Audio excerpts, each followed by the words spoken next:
कुछ बयान आए, वो बयान ये हैं कि मंदिर को अधूरा था, उसको पूरा कर दिया गया और ये परंपरा के मुताबिक नहीं है, धर्म के मुताबिक नहीं है, ये तो अधूरा देखिए, है। ये बयान वही लोग बार बार देते हैं जो इस विषय पर अपना मत और मन नहीं बना पा रहे।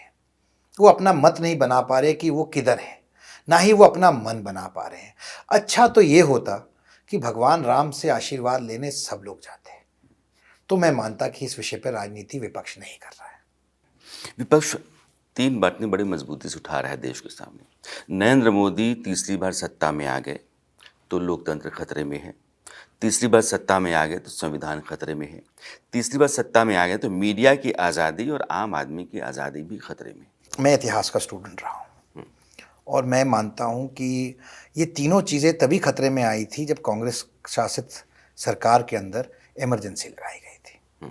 प्रत्यक्ष तौर पे इसके अलावा हमारे इतिहास के अंदर तो कोई ऐसा उदाहरण देखने को मिला नहीं है।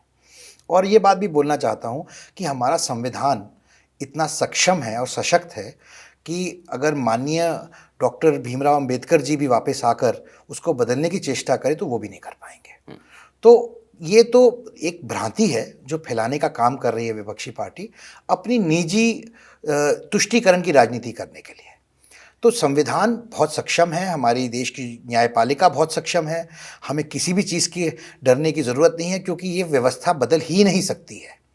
जो व्यवस्था बदली गई उसका जवाब तो सिर्फ कांग्रेस पार्टी को देना चाहिए क्योंकि ऐतिहासिक तौर पर आज तक वो एक जो कह सकते हैं आप काला टीका हमारे लोकतंत्र के अंदर कांग्रेस पार्टी द्वारा ही लगाया गया है। एक सवाल है, नरेंद्र मोदी कहते हैं कि हिंदुस्तान को मैं तरक्की के रास्ते पर ले जा रहा हूँ, विकास बहुत तेज़ी से हो रहा है, 2047 में विकसित भारत बन जाएगा।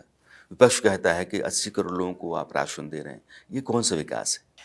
देखिए राणा जी, अगर आप ज़्यादा बोलो तो लोग कहते हैं बहुत बोलता है, अगर आप कम बोलो तो लोग कहते हैं कि आप घमंडी हैं, अगर ज़रूरत के हिसाब से बोलो तो लोग कहते हैं कि आप मतलबी हैं। तो लोगों को ये तय मत करने दीजिए कि आपकी परिभाषा क्या है। एक बात इस बार के चुनाव में नहीं, पिछले कई चुनावों से महसूस होती रही है कि जहाँ भी महिलाएं ज़्यादा वोट करती हैं, बीजेपी का कैंडिडेट वहाँ जीतता है।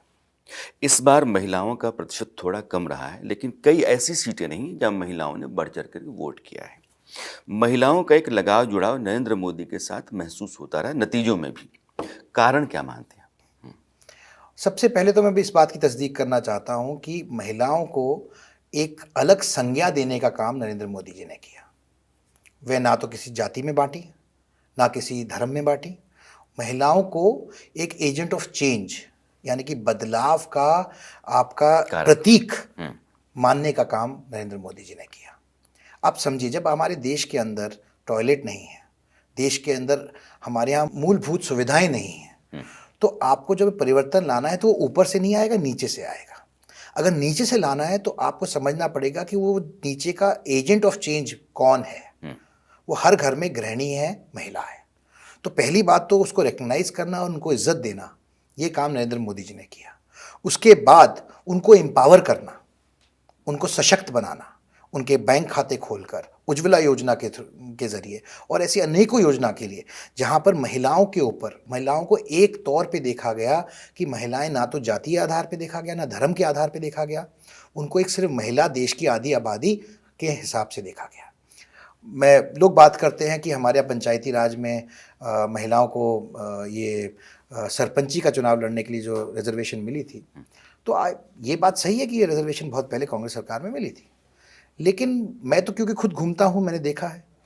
तो अभी तक ये कुरीति थी कि जहाँ पर आप जब महिला अगर सरपंच हैं तो उनका प्रतिनिधित्व उनका पति करता है और उसको ही राइट दिया हुआ एक तरीके से कि ये सरपंच प्रतिनिधि हैं, जबकि ऐसी व्यवस्था संविधान के अंदर कोई नहीं है कि सरपंच का भी कोई प्रतिनिधि होए।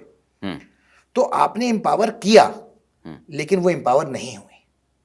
ये बात समझने के लिए हमारे को एक नरेंद्र मोदी लगे इस देश के अंदर, जिन्होंने महिलाओं की पीड़ा समझी और समझा कि अगर देश के अंदर अमूलचूल परिवर्तन लाना है तो महिलाओं को एक अलग संज्ञा देनी पड़ेगी, अलग तरीके से, अलग नज़रिए से देखना पड़ेगा और उनको एम्पावर करना पड़ेगा, सशक्त करना पड़ेगा। तभी वो एजेंट ऑफ चेंज की तरह देश के अंदर नीचे से लेकर ऊपर तक बदलाव ला पाएंगे। चाहे वो टॉयलेट्स की व्यवस्था की बात हो, चाहे वो डायरेक्ट बेनिफिट ट्रांसफर की बात हो, चाहे महिलाओं के खातों में डायरेक्टली पैसे देने की बात हो, चाहे आयुष्मान कार्ड की बात हो, जितने भी स्कीम्स निकली हैं सब जगह महिलाओं को सशक्त करने का काम किया गया है। ये नहीं देखा गया कि वो किस धर्म से हैं या किस जात से हैं, वे महिला हैं इसलिए उनको प्राथमिकता दी गई। ये किया नरेंद्र मोदी जी ने, इसलिए महिलाएं उनको ज़्यादा नंबर पे वोट देती हैं। मैं तो ये भी कहूँगा, मैं किसी जाति विशेष की बात नहीं करूँगा, किसी समाज विशेष की बात नहीं करूँगा, किसी धर्म विशेष की बात नहीं करूँगा, लेकिन ऐसा क्यों है, जो आपका सवाल था, कि महिलाएं अक्रॉस पार्टीज, अक्रॉस रिलीजन उनको बढ़ चढ़ के वोट देती हैं? क्योंकि किसी ने तो उनकी सुध लेने का काम किया। महिलाओं